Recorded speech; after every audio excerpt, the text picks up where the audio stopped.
뱉는 말마다 논란을 불러오는 윤석열씨. 이번에도 황당한 소리를 해서 많은 시민들이 분노를 하고 있습니다. 대통령 측근도 범죄 저지르면 반드시 감옥을 보내야 된다. 다른 사람도 아니고 윤석열씨가 이런 얘기를 했는데요. 이렇게 시민들 열받게 만드는 것도 어떤 의미에선 참 대단한 능력을 가지고 있다는 생각도 듭니다. 그러면서 이렇게 문재인 정부를 비난하는데요. 국민들이 박탈감을 느끼고 국민으로서의 자존심도 다 잃어버렸다며 문재인 정부의 경제정책을 비난하고 부패와 비리에 대한 사법 처리도 못하게 방탄을 만들었다. 이런 황당한 소리를 하고 있습니다. 특히 윤석열씨가 비판을 받는 이유는 아무리 가까운 사람이라 하더라도 과오가 있을 땐 국민이 보는 데서 반드시 책임을 묻도록 하겠다고 윤석열씨가 얘기하고 있는데요. 앞서서 경제정책 비판이라든지 혹은 다른 비판에 대해서는 일단 둘째 치더라도 자기가 주변 사람들에 대한 책임을 묻겠다고 하는 건 도저히 해서 안 될 얘기라고 생각합니다. 문재인 대통령께선 최대한 정치 개입하지 않으시려고 안간힘을 쓰고 있다는 점을 다들 잘 아실 텐데요. 그러다 보니 오히려 민주진영에서 때로는 아쉬워하는 시민들도 생겨날 정도 아닙니까?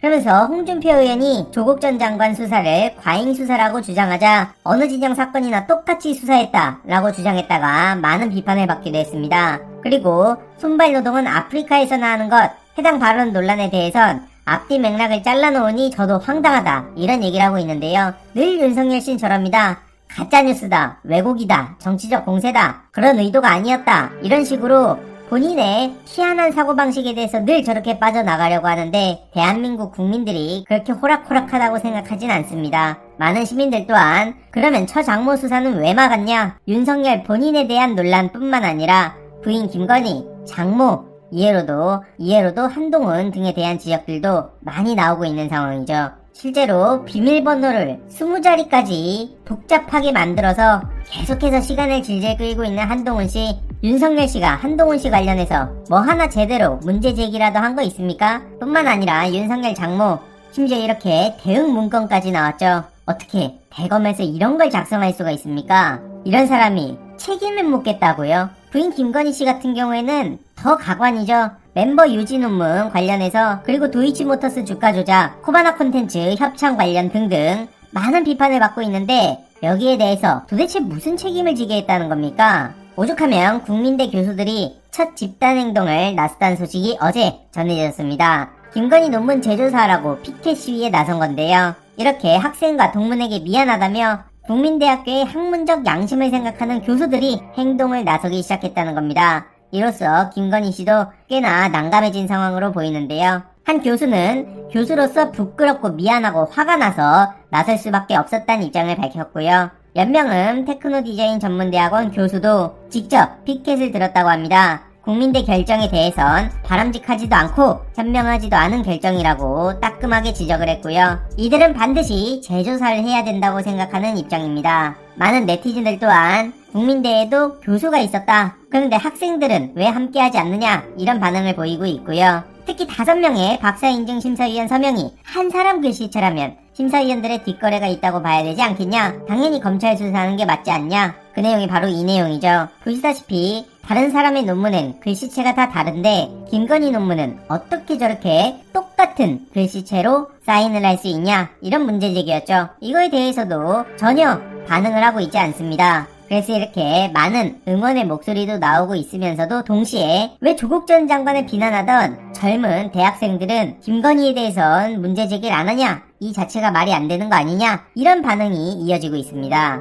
교수노조 3단체에서도 면제부 주냐? 라면서 비판의 목소리를 높이고 있고요. 어제 영상에서도 말씀드렸듯이 국민대 침묵 배경에 한국당 출신 교수회장이라서 그런 거 아니냐? 이런 의혹도 제기되고 있는 상황이죠. 최근 홍준표 의원이 조국 일가 과잉 수사였다라고 주장하자 지지층과 젊은 층들이 쓴소리를 했다 이런 보도까지 나오고 있는데요. 이런 식으로 2030 남성이 주 이용자인 인터넷 커뮤니티 팸코라고 표현을 하고 있는데 정확히 말하자면 이준석 대표를 좋아하는 국민의힘 지지 성향의 사람들이 많이 있는 그런 커뮤니티입니다. 그런데 언론에서 이렇게 그냥 2030 남성이 주 이용자라고 표현을 하면 그냥 일반적인 사람들이 모여있다고 생각할 수 있겠죠. 자세히 설명하자면 복잡하지만 일반 게임을 좋아하는 사람들도 굉장히 많이 모여있고 조회수도 많은 건 50만씩 나오기에 아예 외면해서도 안 되는 겁니다. 이에 대한 저의 자세한 생각들은 틈틈이 영상과 글을 통해 전해드릴 예정이고요.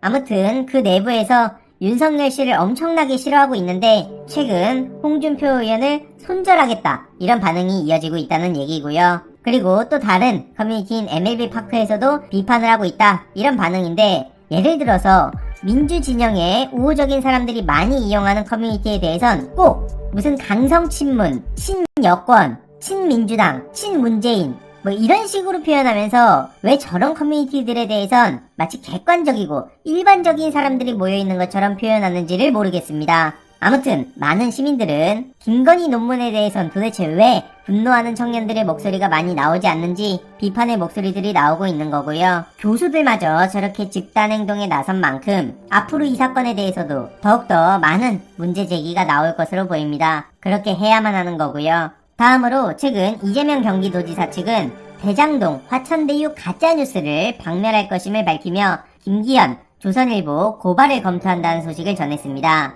조국 전 법무부 장관 때도 그랬지만 인디언 기우제 지내듯 하는 대장동 가짜뉴스를 박멸하겠다는 거고요. 국민의힘에선 화천대유 누구 겁니까? 이런 식으로 주장하다가 다들 아시다시피 곽상도 아들이 화천대유에 근무를 7년간 했다는 소식, 게다가 원유철 씨 이름까지 나오면서 야권에선 머쓱해졌다는 반응이 이어지고 있습니다. 심지어 최근 조선일보에서는 대장동 사진 설명을 바로잡고 굉장히 몇 안 되는 공개 사과를 올리기도 했는데요. 사진 설명 중에 이재명 지사 아들이 계열사에 취직해 있었다 라는 내용이 붙어 있었지만 그건 사실이 아니었고요. 이런 식으로 논란을 실컷 키워놓고 사과문 하나 찔끔 올려놓고 이것도 굉장히 심각한 문제라고 생각합니다. 특히 조선일보가 수십 년간 이런 일들을 되풀이해왔는데 오죽하면 이재명 도지사는 조선일보를 향해 대선에서 손 떼라 라고 강하게 목소리를 높이기도 했죠. 과거 노무현 전 대통령께서도 조선일보는 민주당 경선에서 손을 떼라